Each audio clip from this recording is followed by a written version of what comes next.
viewers, welcome to Brinda Cookery Shows. இன்னைக்கு நம்ம பண்ண போறது தம் ஆலு. தம் ஆலுக்கு நான் பேபி பொட்டேட்டோ டோஸ் எடுத்து நான் குக்கர்ல வேக வச்சிருக்கேன். ஒரு விசில் வச்சிட்டு அது தோல் எல்லாம் உரிச்சு வச்சிருக்கேன். அப்புறம் இப்போ நம்ம ஃபோர்க்கால இப்படி நல்லா ஹோல் பண்ணி வச்சுக்கணும் எல்லா பேபி பொட்டேட்டோவும். நம்ம இதை கோட் பண்ணிட்டு ஷாலோ ஃப்ரை பண்ண போறோம். இப்போ நான் இதில் எல்லாம் ஹோல் பண்ணி வச்சுருக்கேன். இப்போ இதில் நான் மஞ்சள்தூள், மிளகாத்தூள், ஸ்பூன் தனியாத்தூள், அப்புறமா கொஞ்சமாக கரம் மசாலா. அப்புறம் நான் வேக வைக்கும் போதே நான் கொஞ்சம் ஒரு பிஞ்சு சால்ட் போட்டு தானே வேக வச்சுருந்தேன். பட் ஆல்சோ கொஞ்சம் இதில் சால்ட் போட்டுட்டு நல்லா எல்லாம் மிக்ஸ் பண்ணிக்கலாம். பண்ணிவிட்டு இது ஒரு 10-15 மினிட்ஸ் நம்ம நல்லா விட்டுட்டு அப்புறமா ஒரு ஷாலோ ஃப்ரை பண்ணி எடுக்கணும். இதில் கொஞ்சோண்டு கடலை மாவும் நான் சேர்த்துக்கிறேன்.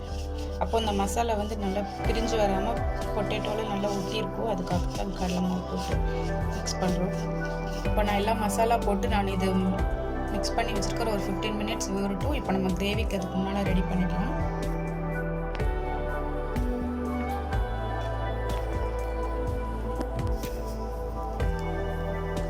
இதில் கசூரி மேத்தியெல்லாம் போட்டுக்கலாம்.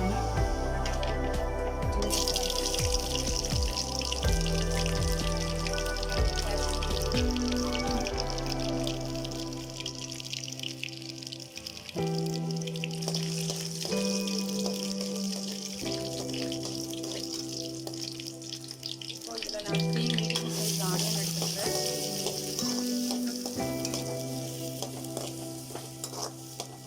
இதெல்லாம் கோல்டன் ப்ரௌன் ஆகும். நல்லா ஃப்ரை பண்ணணும்னா எல்லாமே ஃப்ரை பண்ணி நான் கிரைண்ட் பண்ண போகிறேன். ஸோ அதனால் நீங்கள் ஆனியன் பெரிய பெரிய சைஸாக கூட கட் பண்ணிக்கலாம். இப்போ இதில் கொஞ்சம் ஆனியன் ஃப்ரை ஆகும் ஆட் பண்ணிக்கலாம்.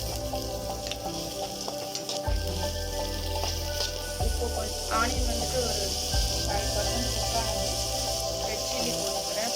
நான் ஒரு 10 ரெட் சில்லி எடுத்துக்கிறேன். காரத்துக்கு ஏற்ப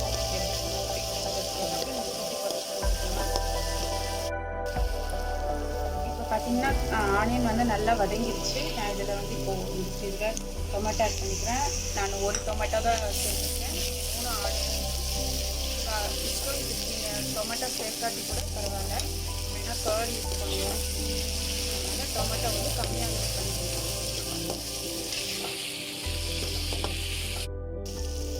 பார்த்தீங்கன்னா ஆனியன் தக்காளி எல்லாமே நல்லா வதங்கிடுச்சு. நம்ம ஸ்டேஜில் ஆஃப் பண்ணிட்டு இதை ஆற வச்சு நம்ம பேஸ்ட்டாக அரைச்சி வச்சுக்கலாம். இப்போது இன்னொரு கடாய் வச்சுட்டு நம்ம பேபி பொட்டேட்டோ ஷாலோ ஃப்ரை பண்ணிக்கலாம். நான் கொஞ்சமாக தான் ஆயில் ஊற்றிக்கிறேன். டீப் ஃப்ரை பண்ணணுன்னாலும் பண்ணலாம் அந்த பேபி பொட்டேட்டோவில். அது கூட ஒரு டிஃப்ரெண்ட் டேஸ்ட் இருக்கும். பட் ரொம்ப ஆயிலாக இருக்கணுங்கிறதுனால நான் ஷாலோ ஃப்ரை பண்ணுறேன்.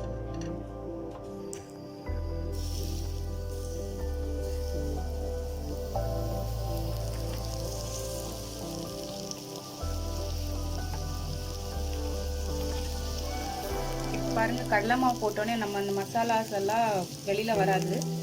இதே கடலை மாவு போடலன்னா உங்களுக்கு நீங்கள் வெறும் மசாலா மட்டும் போட்டிருந்தீங்கன்னா அது வந்து ஆயிலில் போட்டோன்னே பிரிஞ்சு வந்துடும். இது நல்லா ஃப்ரை பண்ணி கோல்டன் ப்ரௌன் வர்ற மாதிரி நம்ம ஃப்ரை பண்ணி எடுத்துக்கணும். பார்க்க ரொம்ப அழகாக இருக்கும்.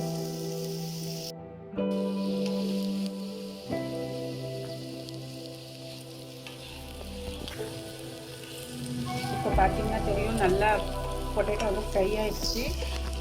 இப்போ இந்த ஸ்டேஜில் நம்ம அதை ஆஃப் பண்ணிக்கலாம். ஏன்னா ஆல்ரெடி நான் ஒரு விசில் வச்சு நான் குக்கரில் பாயில் பண்ணி எடுத்த பொட்டேட்டோ தான். ஸோ அது வெந்திருக்கும். ஜஸ்ட் நம்ம ஆயிலில் அந்த மசாலா எல்லாம் நல்லா அது கூட பிடிக்கிறதுக்காக ஒரு ஷாலோ ஃப்ரை ஆகிடும். இப்போ இந்த ஸ்டேஜில் நம்ம இதை ஆஃப் பண்ணிக்கலாம். இப்போது கடாயில் ஆயில் ஊற்றிட்டு கொஞ்சமாக ஆயில் ஊற்றிருக்கேன் நான். இப்போ இது ஸ்பைசஸ் எல்லாம் ஆட் பண்ணிக்கலாம். பட்டை, லவங்கம், கொஞ்சம் ஜீரை, நான் ஒரு 4 பிளாக் பெப்பர் மட்டும் போட்டுறேன். 4-5.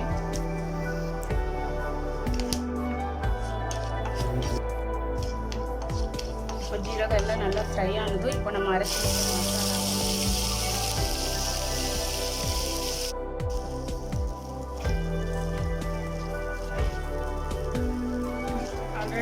ரெட் சில்லி போட்டு நான் அரைச்சதுனால காரம் இருக்கும். அதுக்கு பிறகு வேணும்னா உங்களுக்கு காரம் இன்னும் டேஸ்ட் பார்த்துட்டு நீங்கள் காரம் அந்த ஸ்டேஜில் ரெட் சில்லி பவுடர் ஆட் பண்ணிக்கலாம்.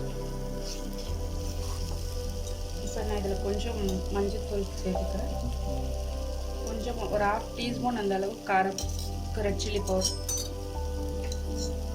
தனியா powder 2 teaspoon, garam masala 1/2 teaspoon.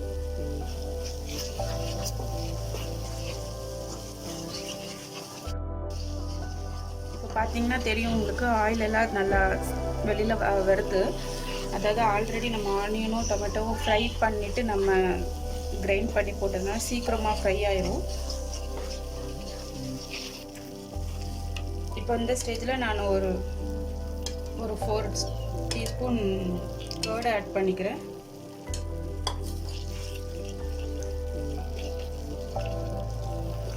Curd add பண்ணுறதுனால நமக்கு இப்போது நிறைய ஸ்பைசஸ் மாதிரி தெரிஞ்சிருக்கும், அது கூட கம்மியாயிரும். அதனால வேணும்னா நீங்கள் கூட ஜாஸ்தி கூட நீங்கள் கர்ட் சேர்த்துக்கலாம். இப்போ நல்லா கர்டெல்லாம் சேர்த்து நல்லா மிக்ஸ் பண்ணிவிட்டு ஒரு 2 to 3 minutes விட்டுட்டு அப்புறமா நம்ம இதில் தண்ணி சேர்த்துக்கலாம். இப்போ இந்த ஸ்டேஜில் நான் தண்ணி சேர்த்துக்கிறேன். உங்களுக்கு எவ்வளோ கிரேவி வேணுமோ அந்த அளவு பார்த்து நீங்கள் தண்ணி சேர்த்துக்கோங்க. இப்போ இந்த ஸ்டேஜில் நம்ம சால்ட் ஆட் பண்ணிக்கலாம். பார்த்து எவ்வளோ வேணுமோ அவ்வளோ தேவைக்கேற்றப்ப சேர்த்துக்கோங்க. நீங்கள் பார்த்தீங்கன்னா தெரியும் அந்த கிரேவி வந்து நல்லா கொதிக்க ஆரம்பிச்சிருச்சு. இந்த ஸ்டேஜில் நம்ம ஃப்ரை பண்ணி வச்சுருந்தோங்க அந்த பொட்டேட்டோஸ் எல்லாம் ஆட் பண்ணிக்கலாம். நம்ம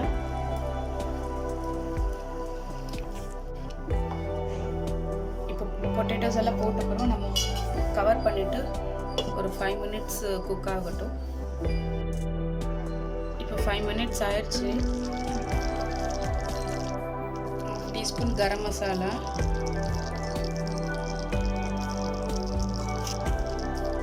இப்போ கஸ்தூரி மேத்தி இலை கொஞ்சம் க்ரஷ் பண்ணிவிட்டு இதை சேர்த்துட்டு ஆஃப் பண்ணிடலாம். நம்ம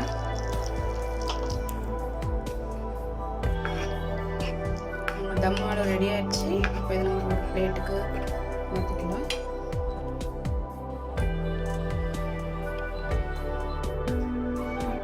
தம் ஆலு கிரேவி ரெடி ஆயிடுச்சு. இது சப்பாத்தி ரோட்டிக்கெல்லாம் வச்சு சாப்பிட்றதுக்கு ரொம்ப நல்லாயிருக்கும். மறக்காமல் இது நீங்களும் ட்ரை பண்ணி பார்த்துட்டு எப்படி வந்ததுன்னு எனக்கு கமெண்ட்டில் சொல்லுங்கள்.